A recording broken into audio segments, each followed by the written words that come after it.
Para mí la figura de María Estanicio es interesante. Primero, por cómo llegué a ella, ¿no? Cómo me encontré con su relato, con su historia de vida, digamos.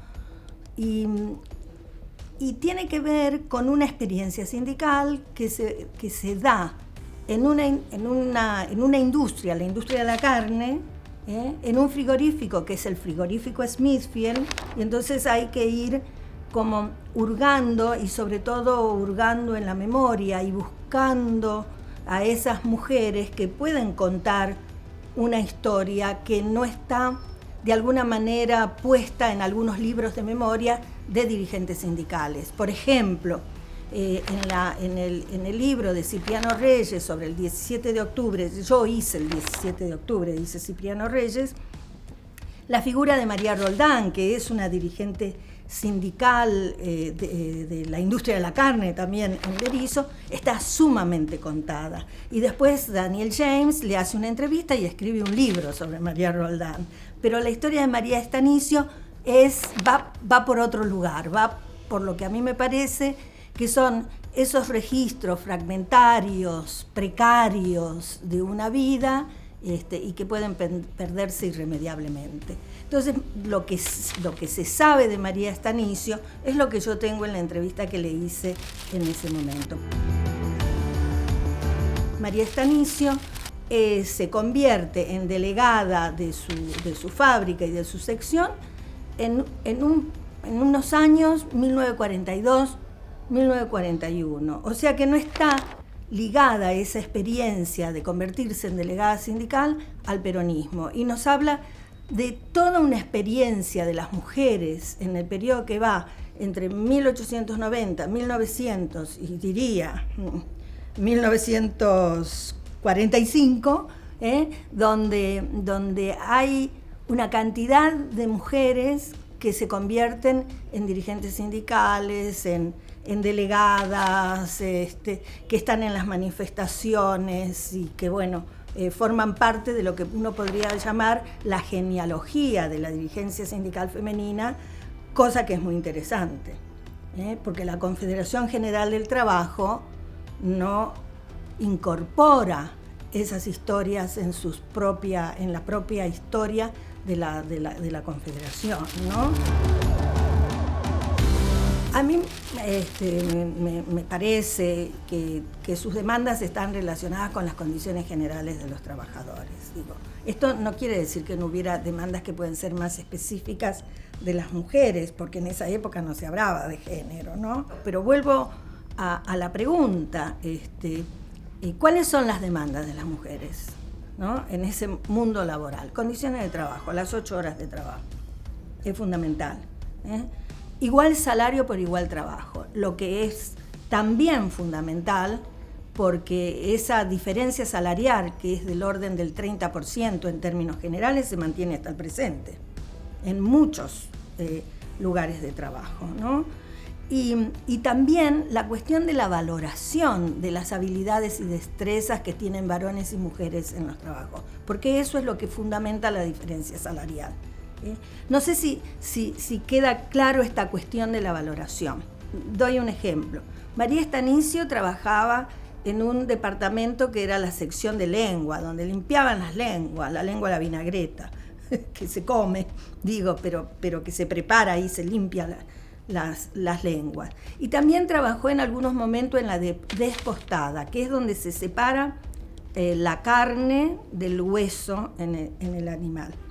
Y sobre todo en la despostada, las mujeres tienen habilidad, tienen una destreza para usar el cuchillo.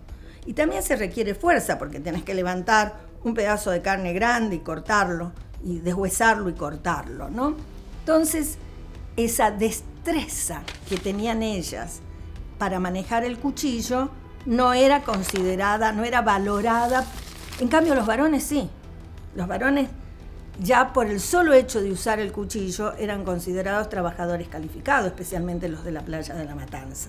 Esta idea de destreza, fuerza, habilidad, que se consideraba para los hombres, no se consideraba para las mujeres, aunque lo hicieran un trabajo que requería esas mismas habilidades.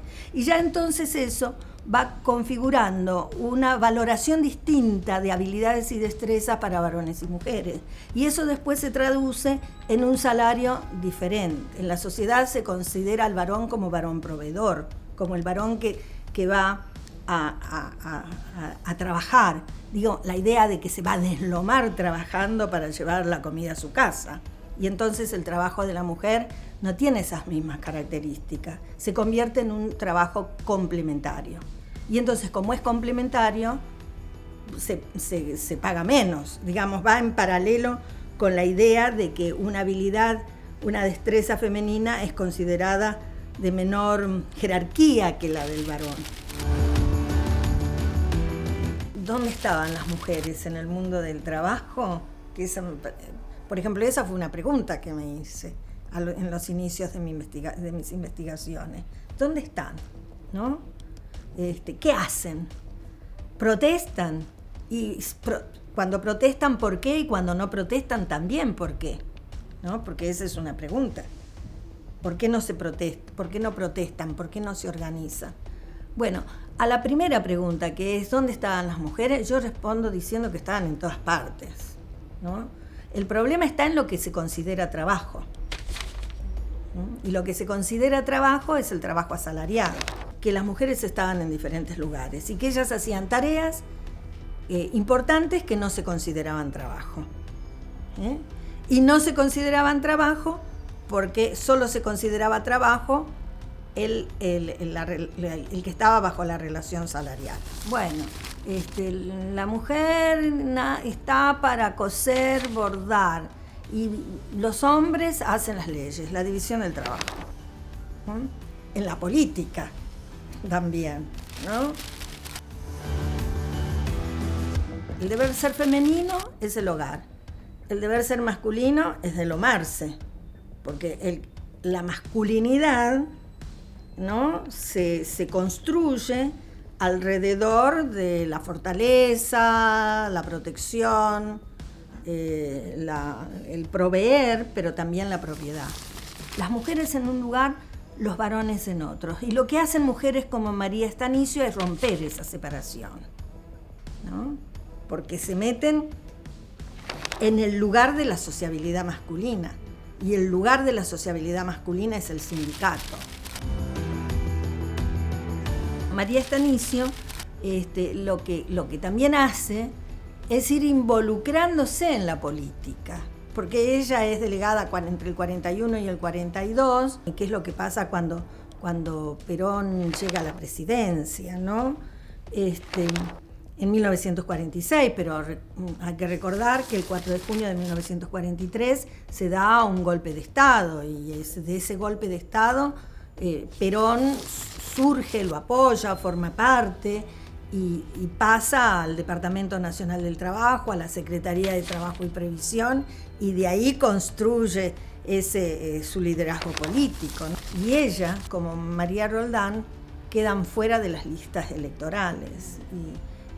Y eso queda como una herida punzante, ¿no? Porque ellas fueron discriminadas en favor de otros candidatos, y sus expectativas de militantes sindicales convertidas en ciudadana a partir de la legislación y el voto femenino, quieren ser activas participantes de la política, ¿no? Pero se encuentran con que hay barreras también ahí.